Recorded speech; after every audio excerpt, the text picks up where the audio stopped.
আজ তো মহাষষ্ঠী, তাই আমরা সব বাঙালিরাই জানি সকালে উঠে মায়ের হাতের লুচি তরকারি আর সকালবেলার খাবার দাবার মজাটাই আলাদা, বলো। তো আজকের সকালের সমস্ত খাবার দাবারই কিন্তু মাই রান্না করেছিল। আর আজকে আমাদের সকালে রান্না হয়েছিল ফুলকপির শুকনো তরকারি আর লুচি। আর এই যে চিনিকে চান করতে বসিয়ে দিয়েছি, আর সঙ্গে আমিও ওর সঙ্গে চান করতে চলে গেছিলাম, লেট হয়ে যাবে বলে।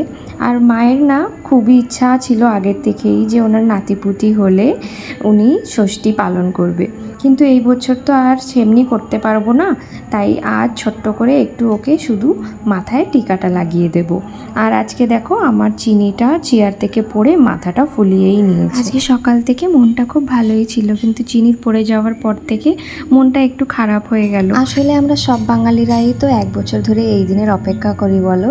আর আজকে দেখো দেখতে দেখতে অপেক্ষা করতে করতে ষষ্ঠীটা এসে গেল। আমাদের দেউরিয়াতে না বাঙালি কমিউনিটিরা মিলে খুব বড় একটা দুর্গাপুজো করে, আমরা ওখানেই যাই আর খুব মজা করি, খুব আনন্দ করি।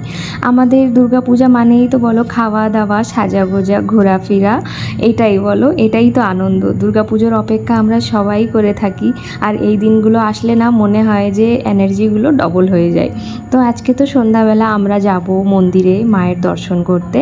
তো এখন আমি পুজোটা করতে চলে এসেছিলাম। যখন আমি ননিতালে থাকতাম তখন না এই দিনগুলো খুব মিস করতাম, কেন কি না আমাদের ননিতালে বেশি বড় করে কোনো জায়গায় দুর্গাপুজোটা হয় না।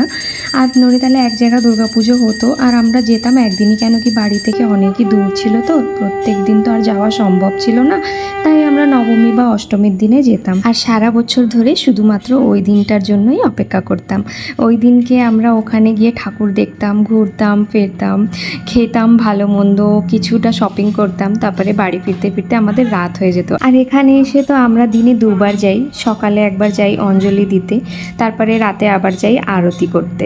তো এটার না আনন্দটাই আলাদা। প্রত্যেকটা বাঙালি জানে দুর্গাপুজো একটা ওদের জন্য ইমোশন, তাই না? আজকে সকাল থেকেই আমি উপোস, চিনির ষষ্ঠী পুজোটা পালন করব বলে। তো এই বছর তো বেশি কিছু একটা করতে পারছি না, তাই তেল হলুদের একটু টিকাটাই লাগিয়ে দিয়েছি। চিনির জন্য না লাস্টের আমি অনেক কিছু রান্না করেছিলাম, ওর জন্য পায়েস করেছিলাম, লুচি করেছিলাম, একটা শুকনো তরকারিও করেছিলাম। কিন্তু এবছর যেমন বললাম যে কিছুই করতে পারবো না, সেজন্য এবছর না ওকে একটু নকুলদানা দিয়ে দিয়েছি। ও নকুলদানা খেতে না ভীষণ ভালোবাসে, তাই ভাবলাম ওকে নকুলদানাটাই দিয়ে দিই। আর চিনি না এই সমস্ত জিনিসগুলো না খুবই এনজয় করে, আর ও তো এখন আস্তে আস্তে বড় হচ্ছে, তাই আমি চাচ্ছি যে যতগুলো কালচার হয় আমি ওকে শেখাতে পারি, তাই আমি সব কিছুই পালন করার চেষ্টা করি। চিনির জন্য আজকে মা রাজমার পোলাও রান্না করেছিল।